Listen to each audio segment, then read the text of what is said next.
Hello, people. It's Mike there. Right there.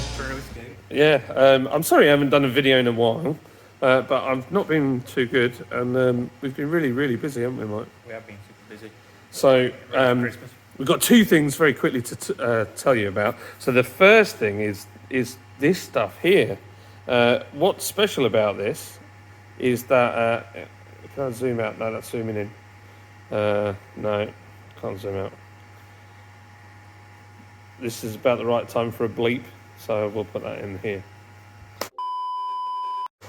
That's it. Yeah. So what's special about this grain? Right. This grain is. So this is for our new lager, 4%er. Plenty of Pilsner malt in there, a bit of Munich, and a bit of wheat. And, yeah, it's the first time we're making it, so we'll see how it goes. Yeah. So basically. Quite simple malt though. Yeah, it's very simple. Pilsner malt with Munich And wheat. and wheat. Yeah. And so to give you some idea, when we make the Pilsner in here, it takes, 90 days, doesn't it? Pretty much, yeah. Yeah. And that... To mature for a long time just to get the flavour right. Yeah. And that's great. And I think that gives us a fantastic Pilsner. But... It does take a while to make. It takes a long time. Tank. Yeah. And we don't have lots of tanks. We've only got 4 at the moment, and we're umming and ahhing what to do next, whether to get another 2 or get a bigger kit. Yeah. So, it's everything's up in the air at the moment. But we thought we'd actually start by doing a test run on some lager. We've also started to build a pilot kit, which is here, and I'm going to show you a bit more of that in a minute. But what's interesting about this one is we're using Bobek hops, our favourite, or your favourite. You love a bit of Bobek hops. I like the Bobek hops. We're using it just because it's similar enough to SARS on this one.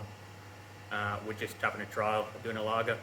The main thing with this, it's not going to be the hops, really. It's not going to be the malt that affects the final product. It's just time. Yeah. Like, if we give it 5 weeks rather than 12 weeks, is it going to be good? Going to be good enough? We'll see. Yeah, so it really is going to be a test. But you do a sterling job, you and Steve, on the Pilsner. I think, that is a cracking Pilsner. So Steve's never made a Pilsner. Oh, has he never been in it on a day when you made it? Never made a No.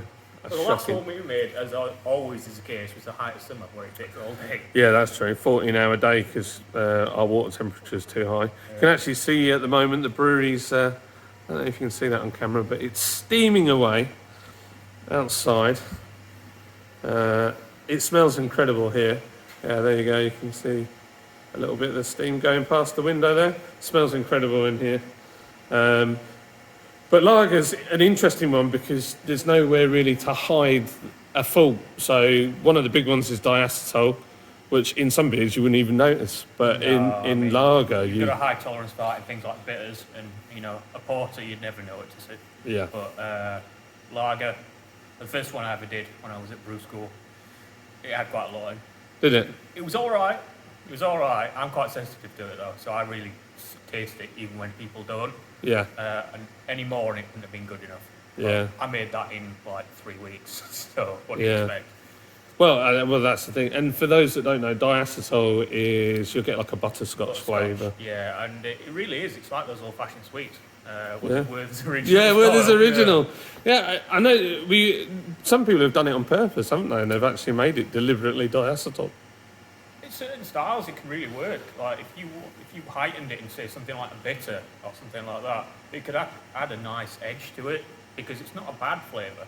Just if you have a pint of lager, you don't really want it to be butterscotch. Kind of butterscotch. No, you're right. You don't want it to taste like Harry Potter's butterbeer or something. No, that's right. So this is the kit that we're building at the moment, and basically, it's to stop us having to do what we're doing today. Although really the lager. I'm not worried about it. Yeah, we're not too worried about lager because we've done so many pilsners. But this is for doing things like fruit beers and little things like that, crazy stuff that's way out there that you just can't predict what you're going to get. Yeah. Imagine doing it on the 1,500 litre scale, and you're trying to do a cherry sour. Yeah, it's going to cost a fortune. Yeah, you'd be looking at hundreds and hundreds of pounds just on the cherries alone, and then if it don't turn out how you want it, Well, we've had a few like that over the time. I can think of one that we did and we weren't all that happy with, but that's just how it goes. I mean, you can't do 100% the Well, best. that's why we're going to do this with 50 litres. 50 litres. Yeah, so these are old 50-litre kegs. They're actually from a company that owed us a bunch of money. As you can see, these have all got divots in. These have been recycled before, so they're not like Close Brothers or something like that. But we've chopped them up. I think they're in the wrong order. Is that one meant to be up there? Yeah, so this one here is actually the hot liquor It tank. doesn't really matter between these two. One's the kettle and one's the hot liquor tank. Yeah, The mash tun's going to be on the bottom there. yeah. So we've got a fair way to go with it. Yeah, so that's got the hole in the bottom. Yeah, so that's going to be the mash tun. That's got a cheeky little hole in the bottom of it. We've got to put some gauze in that one. This, yeah, we've got to make some sort of. This stuff's just testing fittings and sizes. Yeah. There's nothing too complex here. This is just for a bit of fun on trying some interesting stuff.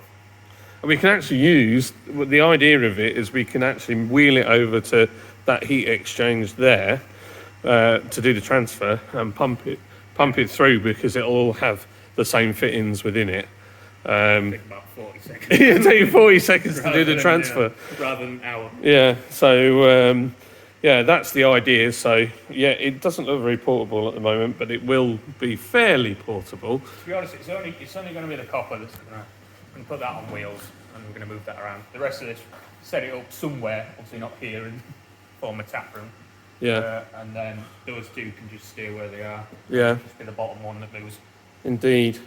And I think the other thing is, well, we've got pumps and some electronics that will need to go on it, and we're going to mount that to the kit as well.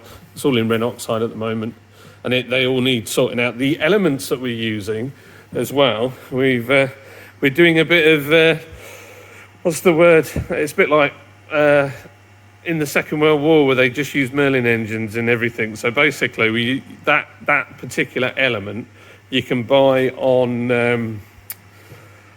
It's from Screwfix, isn't it? Yeah, everywhere and anywhere. It's a Tesla. Is the brand, I think. Not the car. Yeah, not the car brand. Nothing to do with them. But yeah, that goes in our cask washer and a few other bits and pieces. So we'll have a few spare. Yeah, so it means, yeah, if it ever goes wrong, we've got backups, and also if like our cask washer packs up, then we can pinch it and put it in there. What else has got it in? There's a cask washer. There's something else that uses it that we've got. At the moment, I think it's only the cask washer. No, there's something else. Oh, maybe not. I could have sworn there was something else. Anyway, never mind. Yeah, so it's going to be sharing that. I have a plug somewhere that has got special temperature control and it turns it on and off, and I can't find it. Well, we'll find it. But we can buy another one for that. But it's going to be pretty good. And It's just a simple system that replicates our brew house. yeah, So if someone wants to come and have a little brew day, play around, we can do it on this kit, and it's like making it on the proper kit. yeah. We could have gone down the, what are they called, all-in-one Oh, like what do they call Brewmeisters it? or whatever Yeah, they're called, or, brew. that sort of thing. Yeah. We could have got a fancy one, got one bought in. We just thought, you know what, let's make it. Yeah. A bit of fun. Well, I think that's the thing as well. It's our first go at doing it, and I think that's half the fun of it, It's, I think so far, we're in it, all the steel work and all the fab work that's been done, and all this phone, it's about 500 quid. And mainly that is because steel is just crazy expensive at the moment. But we'll probably be in it for, I reckon, about 1,500 quid all said and done. Maybe $2,000 at a push, but The main thing with that's going to be getting a decent fermenter for it. yeah, A little one, but still decent with proper temperature control and stuff like that. yeah. And then you can replicate what we do on a bigger scale. I've been even thinking like crazy ideas about how to utilise old casks and Yeah, And you're put- thinking that. I'm thinking let's get a fancy SSV thing. yeah. Rolls Royce. Yeah, if Sam's watching, I want an SSV mini fermenter for this kit. But Yeah, 75 litre all this. yeah, I think that would be over 1,000 quid on its own. Not too bad. I've looked. Have you? Yeah. We're going to tuck him up for a few quid. He's interested in sponsoring the channel, so you never know. So that'd be kind of cool. So yeah, it's pretty. It's going to be pretty interesting. And yeah, we could have made it super like, what's the word? Perfect and bought a brand new kit. But yeah, we kind of wanted to have a go and make it, didn't we? So Yeah. we're hoping that it should be good fun. If you're in the, if you want to put it in the comments, would you like to come and do a brew day on our new Weird and Wonderful pilot kit when it's finished? If you do, would you pay for it? That's a question. $1 million. $1 million. Yeah, no, yeah. So yeah, that's an idea. And then this area here, we've got an idea because I really, really want to sort out my podcast situation. And we're staying here for a little bit longer than we thought anyway. So I'm thinking of walling this off down here. Walling this off. So the door will be here. And then that'll be walled off all the way to there. And then this bit will be walled all the way up to there. And then I've got a nice big table. Not that one. That's too big. I've got a more narrow table that's like fake concrete, isn't it, with steel legs. Yeah. Put that down the middle with some chairs and then make that into a podcast room. It's never going to be silent because of the nature of it being a working brewery, and we'll probably people upstairs because it's just boards above, so they make it is quite loud. But then, yeah, it'll look like the OSB stuff here. See where I've been taking photos of the products over there. Yeah, so I'm thinking that this area we could make quite nice. Still hoping that I'll have enough room for my purple sofa. Mike likes to paint me like one of his French girls. You wouldn't be able to tell what it is if I would. No. Yeah, so yeah, that needs doing. So yeah, that's pretty much where we're at the moment. Look at that bad boy. It's proper. Smells so good in here. I can't tell you how nice it smells. I'm too used to it. Smells beautiful. Beautiful. Bernard Matthews would be proud. He does have a brewery / turkey farm, apparently. He does, yeah, it does. Brewery, Turkey Farm, Bernard Matthews. So is he still alive, Bernard Matthews? I don't think so. I don't know. Was he even real? I think he was. Was he? Ah, He was.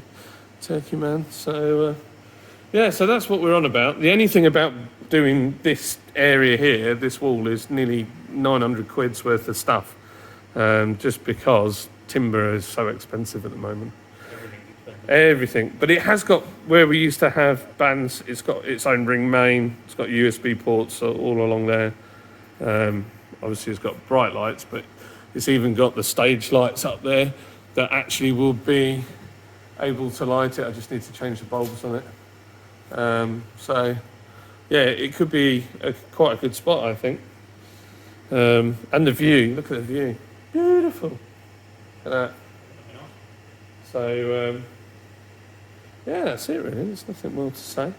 There's a new can coming out called the Extra Stone Crow Bitter. That's coming out. We should get it back next Friday. Yeah, next Friday. Friday. So looking forward to that. It's going out on Monday. Yeah. The canning. Yeah, and then what else have we got? Just trying. It's probably the last big thing before Christmas. Yeah. In terms of new stuff, anyway. Yeah. So that's it. So Looking forward to that. it's all very exciting. We're going to do a Christmas party as well in a box. A Christmas party in a box. So my idea was. Oh, that's not a Christmas party. Yeah. I thought you meant we were going to have a Christmas party in the box. Well, we could just get a really big. You know, when you were a kid and your parents got a washing machine and you had that massive cardboard box, make it into a spaceship or something crazy. Play with it. We know what we're doing for Christmas. Yeah. That's what we're going to do. We're all going to get a cardboard box, make it into a spaceship, and have a few beers. No, that would be fun, but no. Could you imagine live streaming that?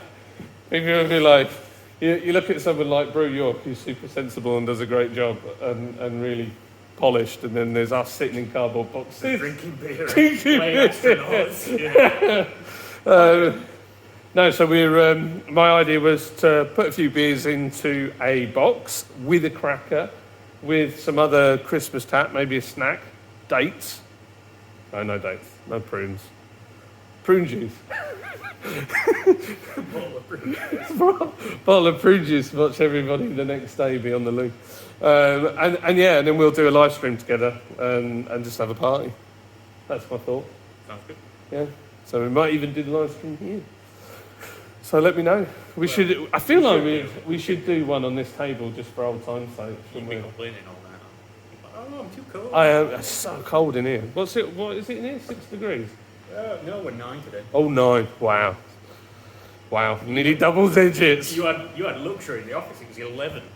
I know. Yeah, the office is 1 to 2 degrees warmer normally, so it's blooming freezing. But yeah, there you go. Right. Okay, that's the end of this video. Love you all. Have a good weekend. Shut up. Oh, I broke my phone. No, I haven't. It's fine. Same as Tom Cruise.